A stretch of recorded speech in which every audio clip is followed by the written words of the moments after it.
અત્યાર સુધી માત્ર 7 ઉમેદવાર જ જાહેર કરવામાં આવ્યા છે। જેનું નામ જાહેર કર્યું છે તે ઉમેદવાર પણ મેદાન છોડીને ભાગી રહ્યા છે। જી હા, અમદાવાદ પૂર્વ બેઠકથી કોંગ્રેસના રોહન ગુપ્તાએ ચૂંટણી લડવાનો ઇનકાર કરી દીધો છે। ચૂંટણી નહીં લડવાની આ જાહેરાતથી કોંગ્રેસમાં અને રાજકારણ પણ ગરમાઈ ગયું છે। કેટલાક દાવેદારો ફરી ટિકિટ માટે લોબિંગ કરવા લાગ્યા છે। ત્યારે જુઓ ચૂંટણી પહેલા રણ મેદાન છોડીને ભાગેલા કોંગ્રેસના ઉમેદવારનો અહેવાલ।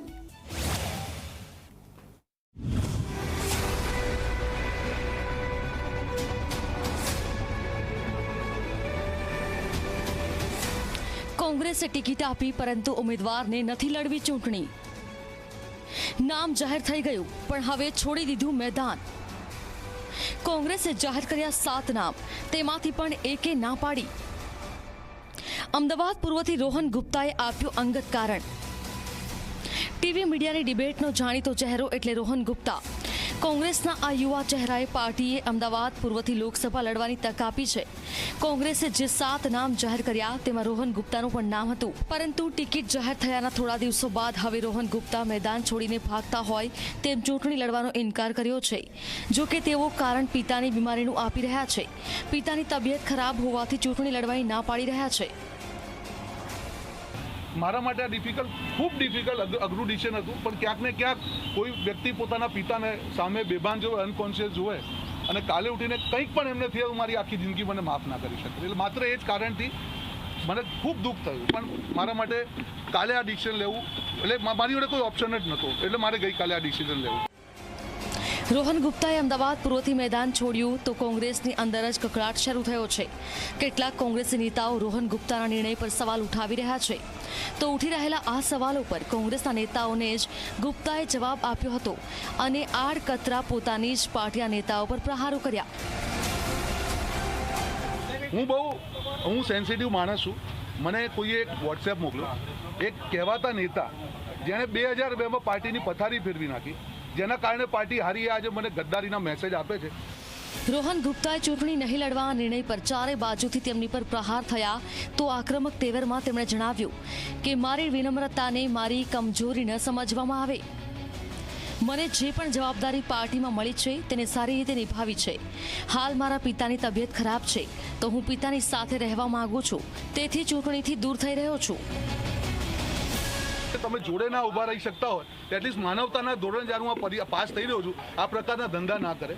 મારી જે વિનમ્રતા છે અને મારી મજબૂરી ના સમજશો। અત્યાર સુધી હું હંમેશા ચૂપ રહ્યો છું, હું વ્યક્તિગત પસાર થઈ છું, પણ જો આ પ્રકારની કંઈ પણ આવશે તો હું 100% પ્રતિક્રિયા આપીશ। અને પાર્ટીને પણ મારી વિનંતી છે કે હું આ પરીક્ષામાંથી પાસ થઈ રહ્યો છું, આવી વ્યક્તિને રોકે। કોઈએ મને શિખામણ આપવાની જરૂર નથી। ભાજપનો ગઢ કહેવાતી અમદાવાદ પૂર્વથી ચૂંટણી લડવાની ગુપ્તાએ ના પાડતા હવે કોંગ્રેસમાં અનેક દાવેદારો મેદાનમાં આવી ગયા છે।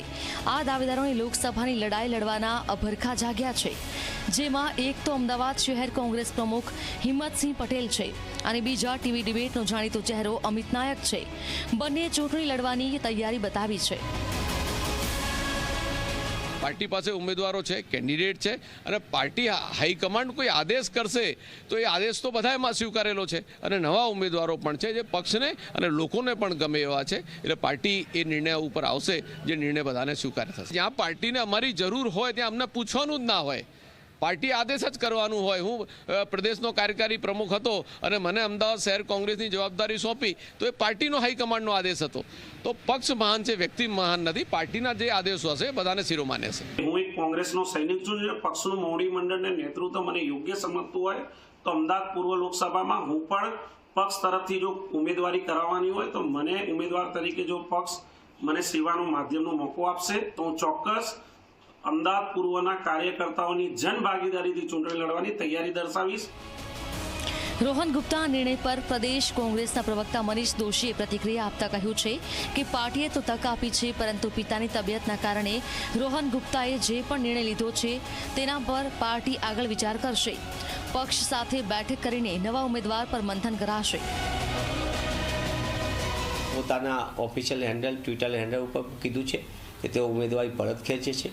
આ મારી માટે પણ આંચકાજનક છે, પણ પિતાની નાદુરસ્ત તબિયતના કારણે તેમને આ પગલું લીધું છે। પરિવારે નિર્ણય કર્યો છે, પક્ષે તો એમને મોટી પસંદગી કરીને એક મોટી તક આપી હતી। અમદાવાદ પૂર્વની બેઠક ભાજપનો ગઢ માનવામાં આવે છે. છેલ્લી 3 ટર્મથી ભાજપ આ બેઠક પર જીતતું આવ્યું છે. 2009માં હરીન પાઠક, 2014માં પરેશ રાવલ અને 2019માં હસમુખ પટેલ વિજેતા બન્યા હતા. તો 2024માં ભાજપે ફરી હસમુખ પટેલને ઉમેદવાર બનાવ્યા છે. જો રોહન ગુપ્તા ચૂંટણી લડતા તો આ વખતે તેમનો સામનો હસમુખ પટેલ સામે થતો, પરંતુ હવે તેમને ના પાડી દીધી છે. તો કોંગ્રેસ કોને મેદાને ઉતારશે તે તો જોવું રહેશે. Bureau report, Zee media.